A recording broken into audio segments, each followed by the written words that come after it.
In yet another indicator that the mainstream media is rife with corruption and conflicts of interest, CNN has now hired Laura Jarrett, daughter of Valerie Jarrett, to cover President Trump's Department of Justice.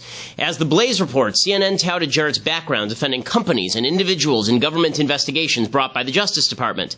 Valerie Jarrett wasn't just President Obama's top advisor. She's also personally close to the Obamas, to the extent that she's reportedly moving in with them in their new Washington, D.C. digs. Jarrett called Trump's election a punch in the stomach, soul-crushing. According to Vanity Fair, Laura Jarrett is dedicated to, quote, promoting civil rights and social equality for women and minorities. So she's probably going to be completely objective about the Trump administration, you'd think, right? Look, this is nothing new from the mainstream media Democratic Party complex. Ben Rhodes, the national security advisor to President Obama, who actively lied to the entire media about the Iran deal, is brother to David Rhodes, president of CBS. ABC News correspondent Claire Shipman. She's the wife of Jay Carney, former Obama press secretary. George Stephanopoulos, ABC News' leading anchor. He's a former Clinton staffer. Ben Sherwood, president of Disney ABC Television Group, is brother to former Obama special assistant Elizabeth Sherwood Randall. The media claim that such relationships have no bearing on coverage. Maybe.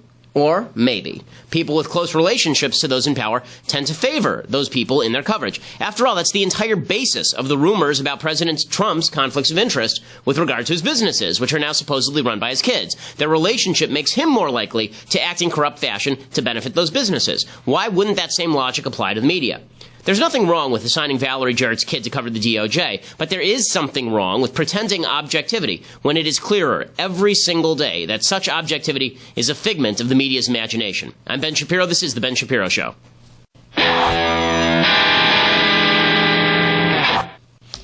Okay, lots to talk about today. We'll start with everything going on with Jeff Sessions in just a moment. But before we do that, we have to say thank you to our advertisers over at Wink. So if you are somebody who doesn't know what a sommelier is, doesn't know what a good wine is, doesn't know what wine goes with what food, you need to go over to my friends at Wink.com. This is formerly Club W. It's WINC.com.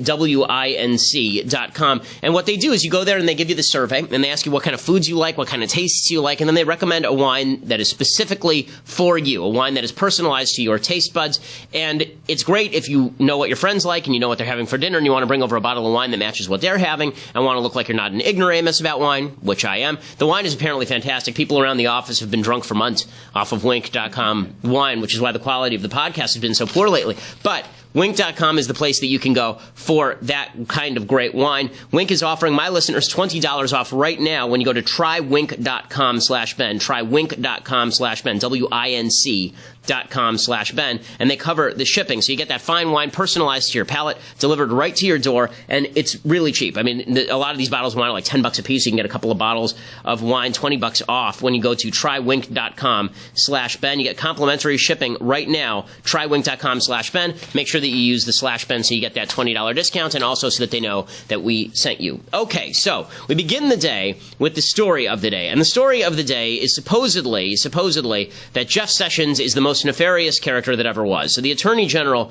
for the Trump administration is supposedly this guy who is just awful, awful, awful. Why is he so awful? Because he met with the Ruskies. He met with the Ruskies, just like everybody else in the Trump administration. Apparently, he met with the evil, evil, evil Ruskies. And that means that he has to be stopped, right? I mean, the fact is that the Ruskies have been trying to get the Trump administration in their pocket, and now here comes Jeff Sessions trying to explain, trying to work the back room, basically.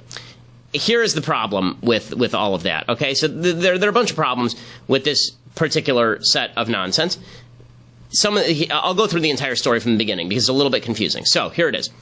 He's the latest figure to come under heavy fire. Here's what you need to know. He testified back in January, I guess, that he hadn't met with the Russians when he was just a senator. He was not yet AG. And it was unclear whether he testified he hadn't met the Russians in his capacity as somebody on the Trump campaign or whether he hadn't met the Russians in his capacity at all. What he said, Al Franken asked Sessions what he would do if he learned of communications with the Russians from the Trump campaign, and Sessions said, "I've been called a surrogate a time or two in that campaign. I did not have communications with the Russians." So is that a denial of any contact, or is it a denial of contact as a surrogate? Not really clear, because he could say, look, as a senator, yeah, I met with the Russian ambassador, but we didn't discuss the campaign, so it didn't have anything to do with Trump. Senator Pat Leahy asked Sessions in writing, quote, "Have you been in contact with anyone connected to any part of the Russian government about the 2016 election, either before or after Election Day?" And Sessions said no. And Sessions issued a statement saying he did not meet with any Russian officials now to discuss issues of the campaign. So now he's changing his story a little bit. So this sort of back and forth has really hurt Sessions because it now turns out that Sessions met twice, that Sessions met with the Russians 2 times. So what does that mean? Did anything nefarious happen? No evidence that anything nefarious happened. He could have met with them he's on the Armed Services Committee. He could have met with them to talk about that sort of stuff. Is it possible he talked with them about the campaign? Sure. But the problem is that now that he testified in front of Congress that he didn't, or at least he didn't in a certain capacity, and the language is a little bit vague, there are a lot of people calling for his recusal. There are a bunch of people in the Senate who have said that they don't routinely meet with the Russians. 20 lawmakers from the Armed Services Committee told the Washington Post they didn't meet with the Russian ambassador last year, but a bunch of senators have also said it's not out of the realm of possibility or out of the realm of normalcy for senators to meet with the Russian ambassador.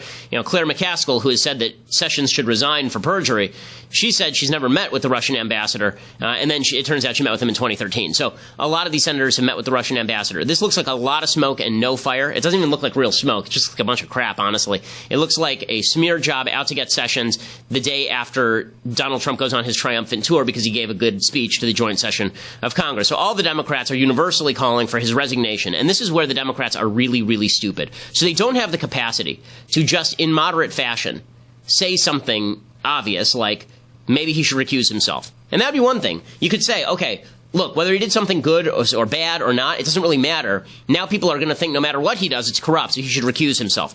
That's a fair argument. It's a fair argument. I don't think it's a great argument, but it's a fair argument. But instead, they're saying he should resign. So you have people like Nancy Pelosi saying, after lying under oath to Congress about his communications with the Russians, the Attorney General must resign. And then she was joined in that call by Elizabeth Warren, among others. Listen, Eric Holder, the Obama Attorney General, he didn't resign, despite a scandal-plagued career ranging from Fast and Furious to overseeing journalists and attempting to prosecute journalists. He was actually held in contempt of Congress, and he didn't resign. Loretta Lynch, as you recall, the Attorney General under President Obama after Holder, she refused to recuse herself from the investigation of Hillary Clinton. She said she wasn't going to interfere unless it went the way she didn't want, in which case she would interfere. So for Democrats to suddenly say that Sessions has to recuse himself based on he once met with the Russian ambassador is really over the top. But saying that he should resign is super duper duper over the top. Trump says it's a partisan hit job, and he's basically right. The White House Deputy Press Secretary, Sarah Huckabee Sanders, she says this is the latest attack against the Trump administration by partisan Democrats. Attorney General Sessions met with the ambassador in an official capacity as a member of the Senate Armed Services Committee, which is entirely consistent with his testimony. It's no surprise Senator Al Franken is pushing this story immediately following President Trump's successful address to the nation. Here's my deal. Okay, folks, here's my deal. I am always going to call balls and strikes. I'm always going to call balls and strikes no matter who's at bat, because that's all that matters is the balls and the strikes. What is right and what is wrong, not the person at bat. If Trump's at bat, I'm going to call balls and strikes. If the Democrats are at bat, I'm going to call balls and strikes. Okay, so this one is a ball. I'm sorry, this is not a major story. There's no evidence that Sessions is deliberately lying about meeting with the Russian ambassador for some nefarious reason. Should he recuse himself is a second question. And that second question is basically, is he so compromised at this point that any investigation he does will be compromised? That's possible. That is possible. And there are good arguments both ways. On the one hand, there's that argument. On the other hand, there's the argument that if anybody can basically be prevented from doing their job by a media and a Democratic Party that insists that every minor problem is a major problem, then nothing's ever going to get done. If you're accusing yourself over, I once met the Russian ambassador at my office, then what won't you recuse yourself over? What can you actually do? That's a serious problem for the Trump administration. It looks, in all likelihood, like Sessions will just recuse himself on this thing. That doesn't mean there will be a special prosecutor, by the way. It just means that his deputy will end up prosecuting this thing.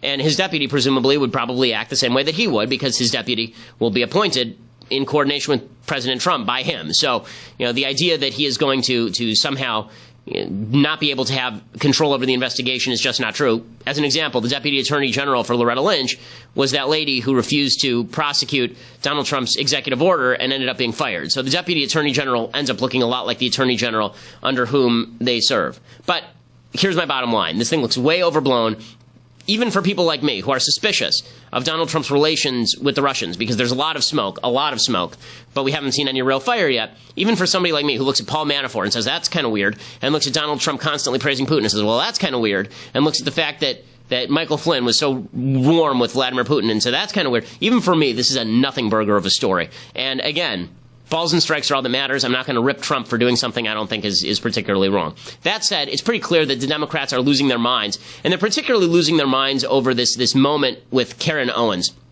And I want to talk about this briefly because we ran a story a couple of days ago in which we talked about the Democrats not standing up for Karen Owens. And people took that to mean that we were saying that they had never stood up for Karen Owens. We never claimed that they never stood up for Karen Owens. What we said, as I said on the podcast yesterday, was that the Democrats stood at the beginning and then they sat down. And then they sat down. And when people say, well, they sat down, it's not a big deal, then why is it that in all the pictures you can see that half the room is sitting and half the room is standing? If it wasn't coordinated, if it wasn't a matter of partisanship, then why is it that half the room is standing and half the room is sitting? Why wouldn't it just be a bunch of randos who are kind of standing and sitting together? Why wouldn't some Republicans have sit and some Democrats sit? Everybody just got tired and bored, and so they sat down. But that's not what it looks like. You can see the pictures. Half the room is sitting, half the room is standing during the second ovation. Not the initial ovation. Everybody stands for the initial ovation. Here's what I actually wrote, okay? Democrats initially stood for the widow, but then they sat. Trump didn't. Okay, so I was very clear about this. Nonetheless, Snopes and PolitiFact, instead of ranking as half true or totally true the claim that Democrats sat down for the video, they said that it was completely false, which I have pictures. And so does Benny Johnson. Benny Johnson is the guy who initially reported this from IJ Review, and he tweeted out pictures of Keith Ellison and Debbie Wasserman Schultz sitting down in the middle of the second ovation. And you can see it in his picture.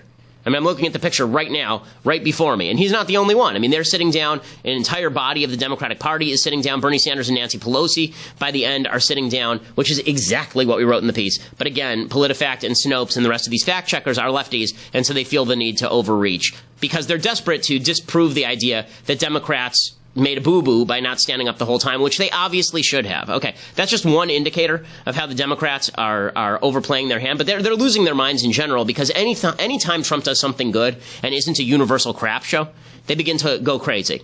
So Michael Moore, again, going off on this whole Karen Owens thing, he's suggesting that Donald Trump used the Seal widow. So here's what he had to say. Of course, and that's why she's there as a sort of a FU to the people who are criticizing him for this. And this poor woman, this widow who has lost her husband, she is in desperate grief right now. She's in love with her husband still. And in love with her husband. And what did you think of that? And to use that as just put another notch on his belt. And what's he thinking about? My ratings. Okay, and so Moore is very upset. Okay, as I said yesterday, two things can be true at once. One can be that Trump wanted to honor her. The second can be that Donald Trump was using her as a political prop. Okay, I'm just going to be perfectly frank about this. Politicians use people as political props all the time. Barack Obama and Hillary Clinton stood in front of the flag-draped coffins from Benghazi and lied to the families of Benghazi for political gain. Barack Obama in 2014 invited a wounded warrior to the State of the Union. Did he do so because he was so respectful of the troops, or did he do so as a political prop? And the answer is maybe both, right? It can be both. Barack Obama, he did the same, he's done the same routine multiple times. Hillary Clinton trotted out Kaiser Khan, right? Gold Star family, and this became a major issue in the campaign. She trotted out Kaiser Khan to rip into Donald Trump over Kaiser Khan's son being killed in Iraq, right? And Kaiser Khan rips into Trump. Was that Hillary Clinton using them as a prop?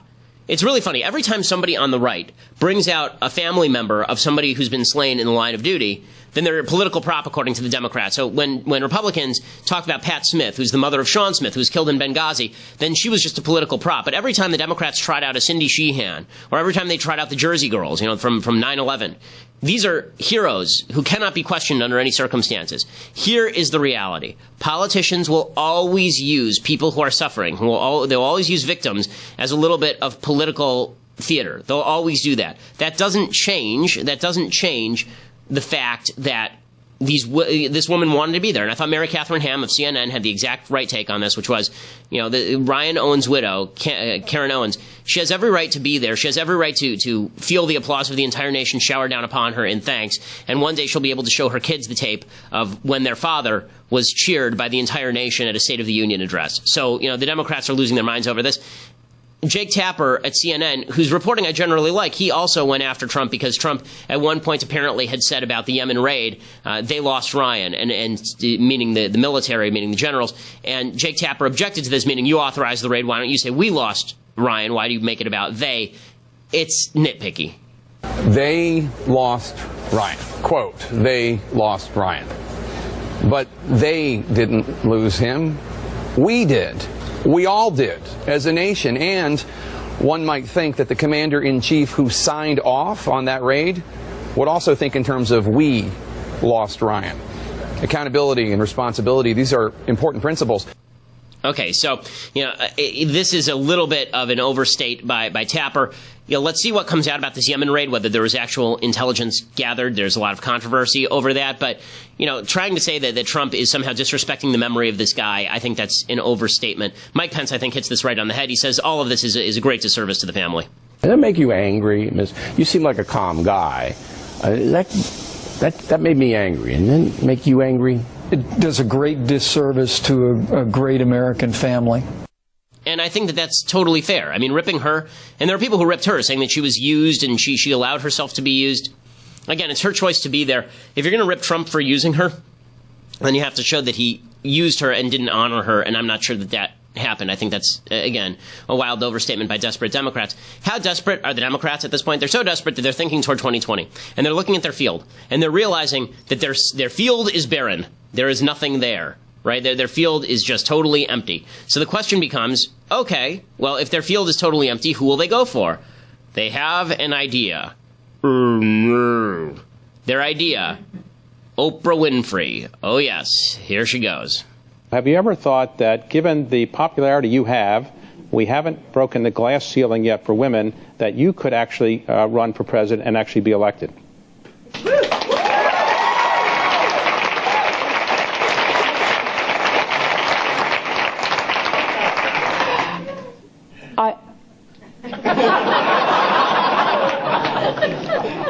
I actually never thought that was, I never considered the question even a possibility.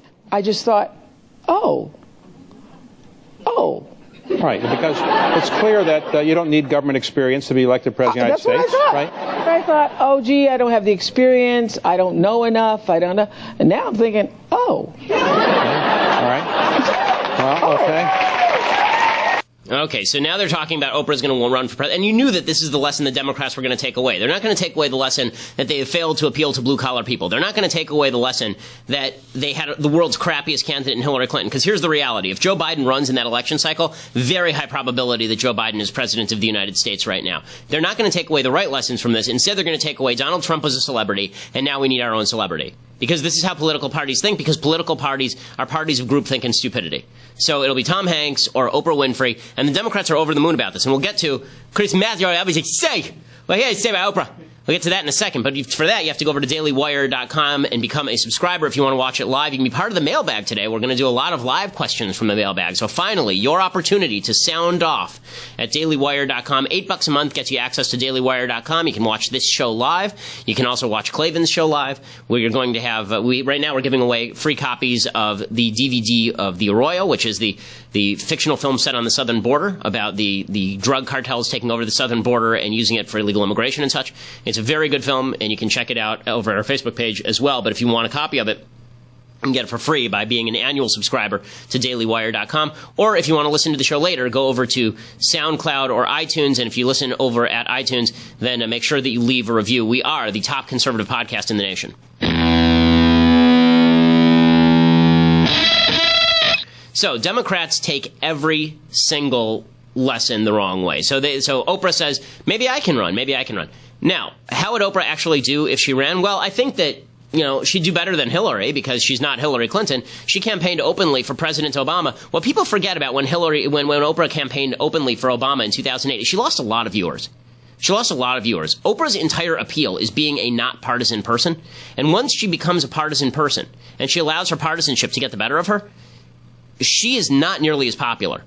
Oprah's popularity rests on the idea that she's an aspirational figure who helps you reach new depths of yourself that you've never plumbed and helps you reach new heights of achievement that you've never achieved. That's what Oprah's about. She's about making you feel good. Politics doesn't make people feel good. Politics makes people feel really bad generally. And so Oprah Winfrey becoming a partisan political figure, it would actually be difficult, because what happens when she's asked about abortion and then she says that she's pro-choice? There are a lot of women who are going to say, nah. What happens when she's asked about Muslim immigration to the country and suddenly she has to take a hard and fast position on the level of vetting that is necessary for Muslim refugees?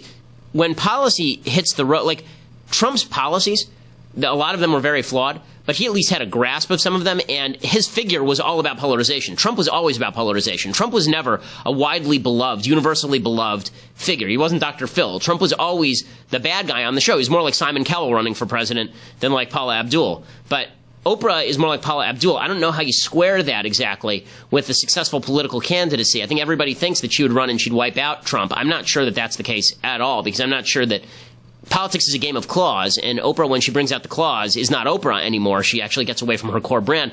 Chris Matthews, though, is over the moon about this. He says that Oprah would be great. I get up in the morning, I brush my shoe, come on here, think about Oprah all day long.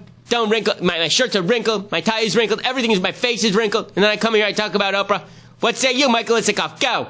Politics and every election is about fixing the problem we have. I think Oprah, not that she's a serious candidate, because she doesn't want to be probably, is empathy.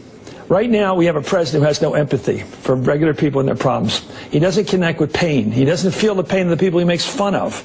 He has no empathy. It's Oprah's strength. I've watched her for decades. She connects with women, whatever their ethnic background, whatever the gender is. She connects with people's real challenges in life. That's what we need right now in this country, a little empathy.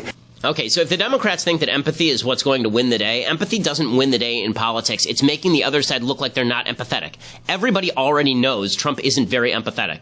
Everybody already knows that Trump reserves his greatest empathy for Trump. There's also the point that empathy isn't a great thing in politics. I mean, I've discussed this before. When you are empathetic toward one person, you tend to ignore the broader policy implications of what you're talking about, because you're focusing in on that one person, and that's not always a great political move. Also, if Oprah's shtick is empathy, and then she has to attack Trump, or she is attacked, what does she do? What does she do? You know, I'm not sure that this works exactly the way Democrats want it to work. They thought that Hillary was much more empathetic than Trump, and Hillary ended up losing. Now, I don't think it's all about empathy. I think there's also something to do with strength and with the ability to attack. And I mean, negative campaigning works. I'm not sure how Oprah participates in negative campaigning. Listen, it doesn't make me happy that we're talking about Oprah as a presidential candidate. No, but it didn't make me happy that we were talking about Trump as a presidential candidate. Maybe he'll still be good. Maybe he'll be good. Like, so far, I like a lot of his policies. I do. But I'm not a big fan of the president as celebrity, but I think that's a natural result of what Obama did to the office of the presidency, making it into a celebrity reality show, and then Trump basically just filled into that gap, and wouldn't be a surprise to see an all-celebrity lineup from here on out. But if it's not that, it's so funny. The Democrats are so desperate that they are now turning back to old faces like Eric Holder. Okay, so Holder told reporters that he's interested in returning to politics publicly. Holder apparently said that Obama is going to return also. He said that it's coming. This is what Holder said about President Obama. Holder said it's coming. He's coming, and he's ready to roll. Obama will be a more visible part of the effort. The best thing that could happen to Republicans right now is for Barack Obama to suck all the oxygen out of the room.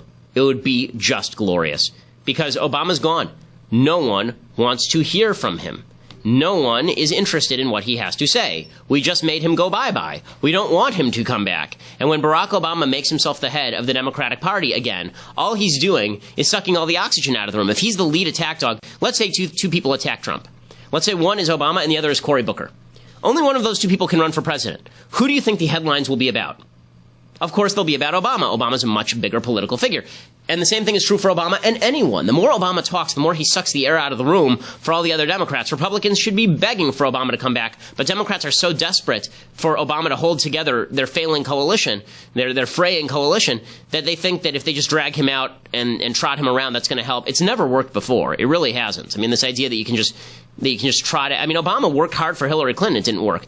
Popularity is not transferable. It is not transferable. Bill Clinton was not able to transfer his popularity over to Al Gore. Barack Obama was not able to transfer his popularity over to Hillary Clinton. And so if they think that Obama's going to come and make them real popular again, and then that will translate into their victory, Obama couldn't even do that when he was president. He devastated the entire party down ballot. They lost 1,000 seats in state legislatures. They now control 1/3 of the governorships. Okay, they're in serious trouble here because of Barack Obama, and they're so addicted to Obama that they're going back to the well for more. Really, really, really stupid. Really stupid. So the Democrats are relegated to just ripping Trump, and they have no forward strategy, and that's a disaster for them. Okay. I want to do some things I like and things I hate, and we'll do some pretty significant mailbag time here today. So, okay, time for some things I like. So, things that I like this week, we've been doing pictures that should have won Best Picture but didn't. In 1979, the picture that won was Kramer versus Kramer. Kramer versus Kramer is a very good movie. I've recommended it on this show before. It's about Dustin Hoffman and is it Diane Keaton? No, it's Meryl Streep. Meryl Streep's in that. So it's Dustin Hoffman and Meryl Streep, and it's about a couple that's going through a divorce. Basically, she leaves to find herself and just abandons her kid, and Dustin Hoffman has to fill the gap. it is a good movie. The best movie that year, though, is Breaking Away. Breaking Away is such a creative, fascinating film. I love this movie so much. This is a film with a bunch of young stars. You'll see a young Dennis Stern. You'll see a young Dennis Quaid. You'll see Daniel Stern, a young Dennis Quaid. You'll see a young Jackie Earle Haley. It's this great cast of young actors, and the whole premise is fantastic. It's about this town. It's interesting because I think it has a lot of parallels to what's going on in terms of blue collar America today. Breaking Away is about this town which has an industrial base, and all the people who are in the industrial base can't go to college. And it's in Bloomington, Indiana, so all the kids who are white-collar are going to Indiana University. And it's about the competition between the college kids and the kids who call themselves the Cutters. And meanwhile, one of the kids really wants to go to college, but he's conflicted because he feels like he is abandoning his blue-collar roots if he goes to college. He is also a bicyclist. And so the entire movie is about how he is a bicyclist who worships at the altar of the Italian national bicycle team. And he meets, it's charming, it's funny, it's witty, it's a great movie. I mean, I always forget about this movie when I talk about, like, my top 10, but I think that Breaking Away would really be, like, on the edge of the top 10. It's a fantastic film. He meets this girl, and he doesn't know what to say to her, so he ends up pretending that he's Italian, because he's learned Italian because he loves the Italian bicycle racing team. The score is based on a bunch of Italian music. So it's based on Rossini, and it's based on, they use Mendelssohn's Italian Symphony. Mendelssohn wasn't Italian, but the Italian Symphony is great music. They use a lot of that music in it. Really funny, really charming. Has echoes for today in terms of the white-collar, blue-collar gap and some of the sort of in the industrial versus educated gap that exists in the country and has grown. Here's a little bit of the preview for Breaking Away. Enrico Giamande spends 8 hours a day training to be the finest racer in all of Italy. But Enrico has a problem. He's not in Italy. He's in Bloomington, Indiana. Papa! Ciao, Papa! And he's not Enrico Giamande. I should have hit him when I had the chance. He'd be dead now. Oh, grazie, Tante Santa Maria. He's Dave Stoller. He was as normal as pumpkin pie, and now look at him. But Dave's not crazy. He's never tired. He's never miserable. He's on the road to adulthood. When I was young, I was tired and miserable. You are numero uno, King Papa. And he's decided to take a little detour at the age of 19. What are we going to do about him? I don't know, dear. We could always strangle him while he's asleep. 20th Century Fox presents Breaking Away, the story of 4 guys in imminent danger of turning 20. Right there. Yeah, so it's a great movie. It's got some of my favorite lines ever. The father in it is I can't remember the name of that actor. It's killing me, but he's great. He has a couple of lines that are fantastic. He has heart problems, and there's one point where he comes in and the wife is making Italian food for the son, and he says, "I don't want any of that Italian food. I want some American food. Give me some damn French fries." And it's a great movie. You have to watch the film. It's got some really deep points to make also about what it means to be an adult and understanding. There's some charming innocence to the movie, and there's also some cynicism to the movie that's really great. One of my favorite scenes, I won't give away the entire scene, but one of my favorite scenes is that the father's a used car salesman, and that means that he sort of cheats people. And his son comes in and forces his father to return a car that's been a lemon, and the father basically has a heart attack over it. And later, the son comes to him, and they have a conversation. It's a really great conversation that I think has a lot of resonance for today's politics. And basically, the father says, the son comes to, I will give it away because it doesn't really give that much away. The kid says, everyone cheats, I just didn't know. And the father says, well, now you know.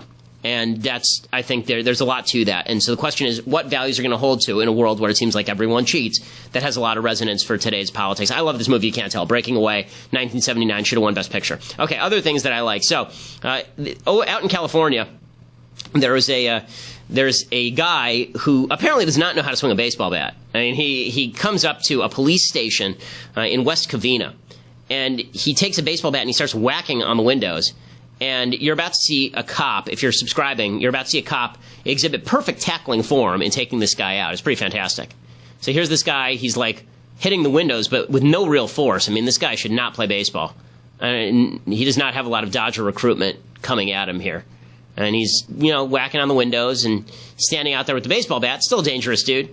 And in just a few seconds, you're going to see, I don't know how you hit a window and don't break it. My goodness. I mean, that's always something that you say to somebody on your baseball team who really stinks. Is like your fastball couldn't break a pane of window, but nobody's ever said your swing can't break a pane of window. My goodness.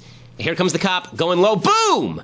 And the cop takes him out right from behind. Solid tackling for him. They put him down on the ground. And he goes low and he grabs him around the waist. That's how you tackle, folks. And it seems to me a lot of the players in the NFL should get you. Here he comes again. Boom!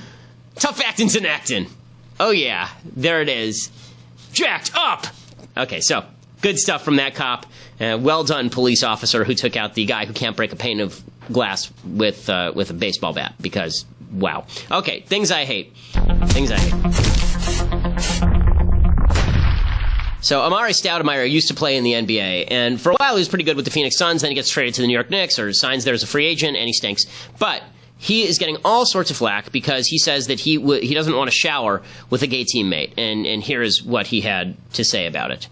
If you listen to the speech, it sounds much different than if you're looking at it on the television. And to me, it sounds like a speech that was written for someone that he was reciting. We do not have it. In any case, everybody's gotten into the wink wine a little bit early today. Amari Stoudemire, what he actually said was, I'm going to shower across the street, make sure my change of clothes are around the corner, and I'm going to take a different route to the gym. And the interviewer asked Stoudemire if he was joking, and he said there's always truth within the joke, and everybody loses their mind. So I have a question. Would it be inappropriate, wildly inappropriate? Like, look, would I be somebody who, if I were in a locker room, I would shower in a different room if there were a gay guy there? No, because I don't care. Like, it doesn't make a difference to me. But just to point out the double standard here. If a woman said, I don't want to shower in the same locker room as a man because the man is sexually attracted to me, is that totally off the charts crazy? Like, really, is that totally wild? Like, if a girl says, I don't want to be naked in front of the guy, not because, like, he can be dressed. It's not even a matter of him being naked. But I don't want to be naked in front of a guy in the locker room because he is sexually attracted to me. Is that okay? But when it comes to Amari Stoudemire saying this about a gay guy, I don't want to be naked in front of a gay guy because he might be sexually attracted to me, then he's a homophobe. It just shows you the sensitivity and double standard that exists with regard to folks who are gay, as though there is a higher standard for behavior or a lower standard for behavior when it comes to heterosexual people. That a heterosexual man can't control himself, and so a woman should be afraid in the locker room. And again, the double standard exists everywhere. If a man went into the locker room and said, hey, I'm a man, I'm in the locker room, we'd all say, get the hell out. If the man walks in, starts unclothing, reveals himself and says, I'm a woman now, then the entire left goes, you respect that man as a woman. You do it. Right now.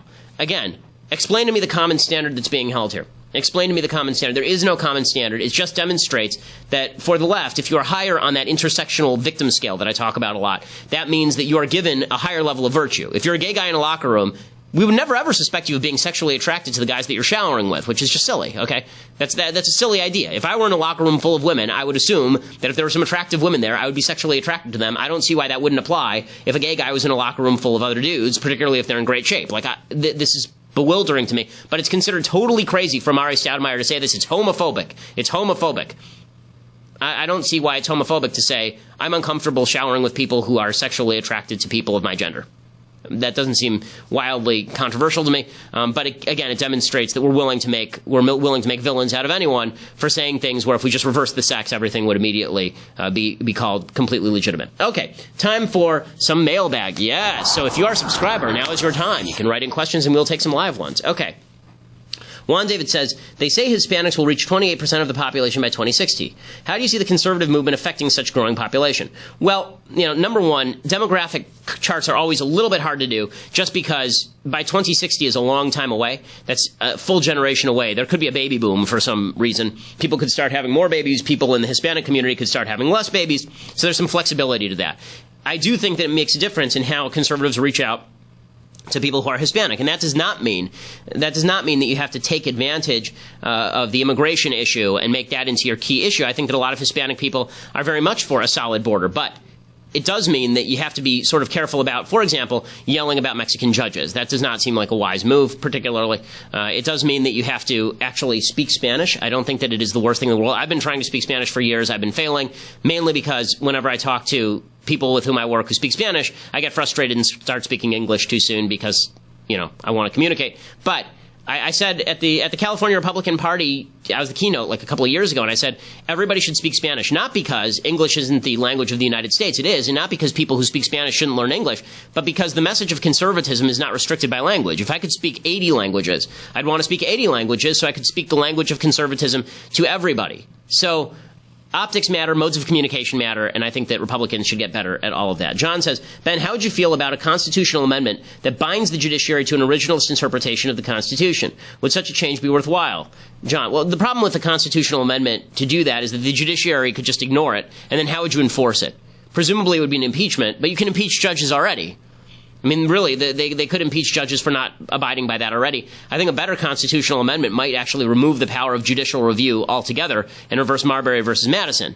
And that's a longer conversation, but my basic point here is that the legislature and the executive basically are the ones in control of policy. The judiciary is there to actually just follow the policy, not to determine what the Constitution says. That is an assumption of power that is largely unjustified in Marbury versus Madison, and it's not a great thing that you have an oligarchy that gets to decide what the Constitution means. Kagito writes, hey, Ben, who do you think to be among the left to be your equivalent? That's a hard one. That's a really rough one. I can't think of anybody. I know people who are more on the political left whose thinking I respect, like Sam Harris is somebody who I find an interesting thinker. But as far as people on the hard left, I think Nate Silver's on the left. I respect Nate Silver. I'm not as big a fan of Ezra Klein, but I think he says some interesting things. And there are people on the left who I have interesting conversations. Jesse Singal, I'm friendly with at the New Yorker magazine. He's an interesting thinker, even though we disagree wildly about politics. There are a lot of people on the left who I think are intelligent and can analyze data. As you notice, all the people who I've talked about tend to be very data-driven people. I like data-driven people on the left because at least we have a common frame of reference. I don't like people who just do kind of Michael Moore shouting at the moon stuff. That's annoying to me. Caleb says, hey, Ben, do you believe some of our financial problems come from the deregulation of Wall Street and the financial industry? No, I don't, because I think the deregulation, the regulation of Wall Street and the coordination between Wall Street and Washington, D.C. is really the biggest problem of all. I also think that regulation of Wall Street, listen, you need fraud regulations, obviously, but those are going to continue to exist because that's a basic tort that has existed for hundreds of years. The idea of regulating banks that they can't invest, for example, in certain products, I think that's silly. In fact, I think that there is serious moral hazard that's been created by the idea that the government regulations are going to protect you. I think that that's a really dangerous idea. It makes people rely on the government to protect them when, in reality, it's not. The government can't protect you from everything. Remember, Bernie Madoff was actually on the board of the SEC. Noah writes, what is your opinion on Young Americans for Liberty, the YAF equivalent for libertarianism? I've worked with with Young Americans for Liberty on some campuses. I think that they do a lot of good work. I think that Yale does a lot of good work. As you know, I speak mostly with YAF, but the students who staff Yale, I know a lot of them. They seem like really good people. Steve says, Dear Ben, what would your ideal healthcare system be? Should the government be involved in any way in the healthcare system? So my ideal healthcare system would be a completely free market system in which charitable organizations and religious communities fill the gap. That would be my ideal healthcare system. Because the problem is once you have the government providing a set of perverse incentives for people to basically go out and ignore their own health until the government picks up the tab, you're going to end up bankrupting the system. Now, the best sort of government, if you want to talk about government-run systems that actually work relatively well, the best government-run system that I know of, right, and they're not all created equal. Everybody tends to treat all of these things as equal. The best healthcare system that I know of that is government-sponsored or government-run is the healthcare system in Switzerland. And the way the government healthcare system runs in Switzerland is that basically you are required to buy health insurance. It's sort of like Obamacare, and that covers basic health insurance. But you are also required to spend up to 8% of your personal income on health care. And then if the premium is higher than that, then the government will give you a subsidy to help pay for that. And now, I think there's a way to do this without actually even mandating that people buy the health insurance, meaning that we'll cover up to a certain percentage of your cost, right, that if you wanted to have a government-run healthcare system, which I don't, right, I'm now speaking as a Democrat. If I were a Democrat, the system that I would be pushing would look a lot more like the Swiss healthcare system than like Obamacare. And it would require people to pay a heavy percentage of their income into the healthcare system and into premiums in order for the government to subsidize them. It wouldn't be free healthcare. And it would be true for everyone. Poor people also have to spend 8%. The reason being, if you create barriers to entry, then it discourages people from not buying health care because the riskier your health care gets, the more expensive it gets. And now you're encouraging people to get into it. that's the case for a government-run healthcare system to look more like Switzerland if you're going to have one. I don't believe in a government-run healthcare system because the problem that you have in places like Switzerland, it is a very homogenous, very middle to upper class country. When you have a lot of poor people who live in the system, then immediately you get people who just don't pay. What are you going to do? Fine them? Jail them for not paying? What are you going to do? Have an emergency room system that just takes in people who have, I assume that if people haven't bought the basic health insurance, they're not left to die on the street. And in the United States, you have this problem even in places like Massachusetts where ERs, are full of people. Massachusetts has something sort of similar to Obamacare, and it's basically bankrupted the state. It costs more and more and more money. Very difficult to have a system that doesn't cost a fortune as soon as this is the case. And by the way, Switzerland does allow private complementary insurance. So that's the Swiss system. If you're going to run a healthcare system by the government, the Swiss system is the best. But I'm not in favor of doing any of that. I think a free market system is the best system because I think that no matter what, people make irresponsible decisions about their healthcare. And if you incentivize people to do that, they will do more of it. Okay, Luke says, I have a lot of friends on the left. They tend to use the condition referred to as intersex as a way to bash people who don't agree with their view on transgender people. How do you feel this condition affects the debate? I don't think the condition affects the debate. The reason I don't think so is because intersex is also a sex. Okay, intersex just means that you were born with two sets of genitals, or it means that you were born with a chromosomal anomaly that makes you like XXY, for example, in which case I believe everyone with like Klinefelter syndrome, I believe everyone who is XXY manifests as a male. So you're basically a male anyway. I'm not sure, does Klinefelter's make you sterile? I'm not sure what the case is there, but intersex people are not transgender people. Equating the two is just an easy way of avoiding the argument.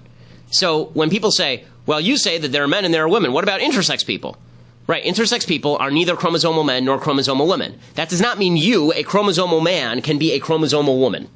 And I wouldn't say that an intersex person can be a chromosomal man or a chromosomal woman. I would say they're an intersex person who was surgically manipulated to be more like a man or more like a woman, or who manifests as a man or who manifests as a woman. But the biology doesn't change. As you notice, the way I'm speaking, the intersex person doesn't become a man or a woman. The intersex person is still an intersex person who is manifesting in a certain way, right?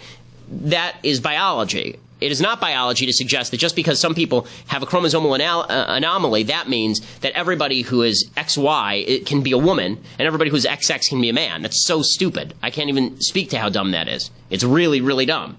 Okay, so the intersex argument carries no weight with me whatsoever. Obviously, it's a tragedy when people are born intersex. It's something they have to deal with, but it doesn't make you a man or a woman, and it certainly doesn't make the case that the outlier is the rule. This is like when people say in an abortion debate, what about rape and incest?